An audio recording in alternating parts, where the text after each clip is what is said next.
ये भारत की एक छोटी सी बस्ती थी। तकरीबन 150-200 कच्ची ईंटों और लकड़ियों से बनी हुई झोपड़ियों पर मुश्तमिल ये बस्ती दरिया के किनारे आबाद थी। यहाँ हिंदू और मुसलमान दोनों जाति के लोग थे और एक साथ मोहब्बत से रहते थे। लोगों की गुज़र-औक़ात मछलियों पर थी। वो दरिया से मछलियाँ पकड़ते और उसे बेचकर घर का राशन खरीदते। इसी तरह उनकी ज़िंदगी गुजर रही थी। बस्ती में रहने वाले मछुआरों के चेहरों से ही गुर्बत झांकती थी। गुर्बत के साथ उनके चेहरों पर अजीब खौफ की लकीरें भी थी। वो अपने घरों से बाहर निकलते हुए भी डरते थे। लेकिन रामू काका अपने कंधे पर मछली का जाल डाले आहिस्ता आहिस्ता अपने घर से दरिया की तरफ जा रहा था कि उसे पीछे से किसी ने आवाज़ दी, रामू काका। और रामू काका रुक गया। रुकने के बाद उसने पीछे मुड़कर देखा, पीछे रमेश खड़ा था। क्या हुआ रामू काका, सुबह सुबह कहाँ जा रहे हो? अरे बेटा रमेश। रमेश को देखकर रामू काका बोला, बेटा कुछ कमाएंगे तो खाएंगे, इसलिए दरिया पर जा रहा हूँ ताकि मछलियाँ पकड़कर उन्हें बेचकर घर का राशन ले आऊँ। अच्छा ये बात है, तो फिर मैं भी आपके साथ चलता हूँ। रमेश बोला। तो रामू काका ने कहा, अच्छी बात है बेटा, चलो एक से भले दो। और फिर दोनों दरिया की तरफ चलने लगे। अभी दोनों रास्ते में ही थे कि इन्हें दुबला पतला खुश शक्ल सलमान भी मिल गया। सलमान सांवली रंगत का पुरकशिश लड़का था। वो भी उनके साथ चल पड़ा। चलते चलते रामू काका बोले, बेटा हमारी बस्ती पर तो अजीब मुसीबत नाजिल हो गई है। बस्ती वाले घरों से निकलते हुए भी डरते हैं। जाने भगवान की क्या इच्छा है, वो हमसे क्या चाहता है। इस मुसीबत से हमारी जान कब छूटेगी। हाँ रामू काका, सलमान बोला, हमारी बस्ती में उन 4 चुड़ैलों ने तो आतंक मचा रखा है। वो खूनी चुड़ैलें इंसानों के खून की प्यासी हैं। बस्ती में कितने जवानों का वो खून पी गई हैं और अब भी उन्हें सुकून नहीं है। हिश। रामू काका ने होठों पर उंगली रखकर सलमान को खामोश होने का इशारा किया। क्या हुआ रामू काका, रमेश ने पूछा। तो रामू काका बोला, बेटा उन चुड़ैलों का जिक्र मत करो वरना वो आ ना जाएं। अरे रामू काका क्या इतने डरते हो, आने दो उन चुड़ैलों को, फिर देखो मैं उनका क्या हाल करता हूँ। सलमान ने अकड़ कर भड़क मार दी और रमेश के साथ साथ रामू काका भी हंस पड़ा। तीनों दरिया के पास पहुंच चुके थे। रामू काका की नाव दरिया पर मौजूद थी। नाव में बैठकर तीनों दरिया में उतर गए। दरिया के बीच में पहुंचकर उन्होंने जाल डाला। उनकी किस्मत अच्छी थी, जो पहले जाल में ही अच्छी खासी मछलियां जाल में आ गई।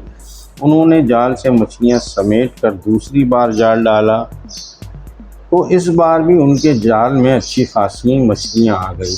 तीनों बहुत खुश थे। उन्होंने इतनी मछलियां पकड़ ली थी जिन्हें बेचकर वो तीनों हफ्ते भर का राशन खरीद सकते थे।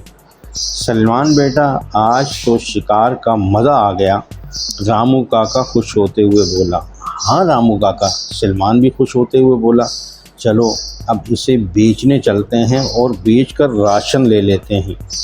रमेश भी खुशी भरी आवाज़ में बोला था। तीनों नाव को किनारे की तरफ ले जाने लगे।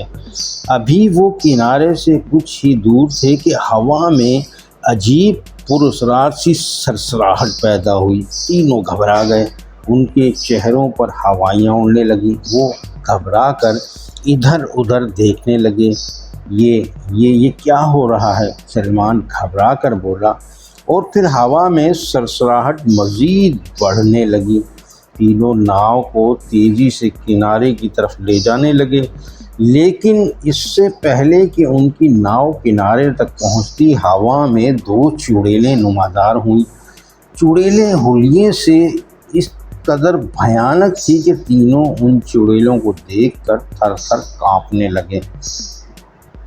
लंबे लंबे नाखून थे उनके हाथ पैरों के और लंबे लंबे पीले नोकीले दांत मुंह से बाहर झांक रहे थे और हवा में लहराते हुए लंबे बाल चुड़ैलों को मजीद हैबतनाक बना रहे थे।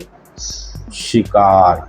एक चुड़ैल उन तीनों को देखकर होंठों पर जबान फेरते हुए बोली, अबे बुड्ढे, तू क्यों घबरा रहा है? हम बुढ़े आदमी का खून पीने की आदी नहीं हैं, हमें तो जवान शिकार का खून पसंद है।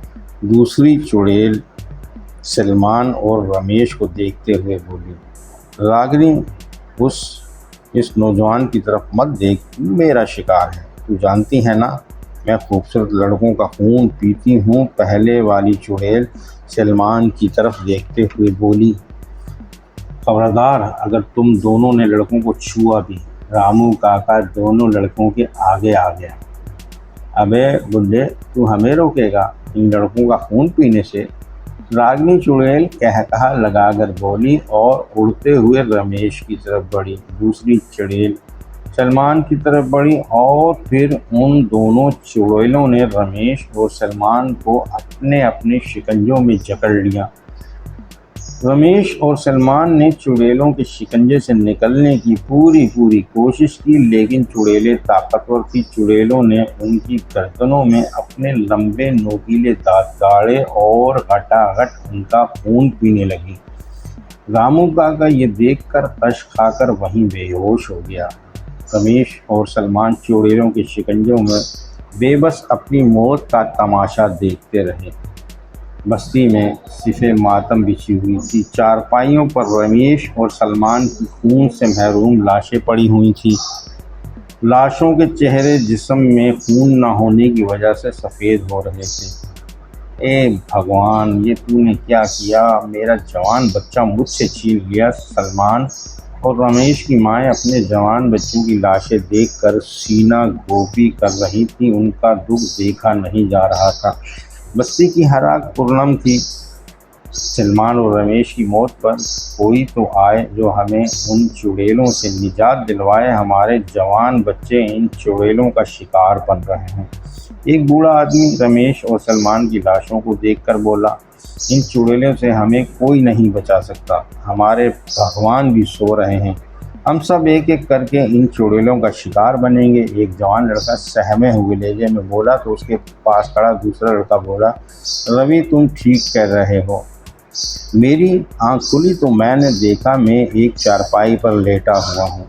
मेरे सर में शदीद दर्द था। मैं अपना सर पकड़कर उठ बैठा और इर्द गिर्द का जायज़ा लेने लगा। ये एक कच्ची ईंटों से बना हुआ कमरा था। कमरे में कोई नहीं था, मैं अकेला था। मुझे याद आया कि मैं जोगान जिनके साथ ओखला मूस के इलाके में था और फिर एक फुटबॉल नुमा गोल शेप मेरे सर से टकराई थी और मैं बेहोश होकर आबशार के पानी में बह गया था। अब मैं कहाँ हूँ? मैं अपना दुखता हुआ सर पकड़े सोच रहा था कि कमरे के दरवाजे से एक बूढ़ा आदमी अंदर दाखिल होते हुए बोला, अरे बाबू, लेट जाओ, आराम करो, तुम्हारे सर पर गहरी चोट लगी हुई है। मैं कहाँ हूँ? मैंने बूढ़े आदमी की तरफ देखते हुए पूछा तो बूढ़ा आदमी बोला, बेटा, तुम भारत की एक छोटी सी बस्ती में हो क्या? मुझे हालत का शदीद झटका लगा। मैं आबशार के पानी में बहता हुआ भारत पहुँच गया था। तुम कौन हो बेटा? बूढ़े आदमी ने पूछा। मैं सामी हूँ। बूढ़े आदमी को मैंने अपना नाम बताया।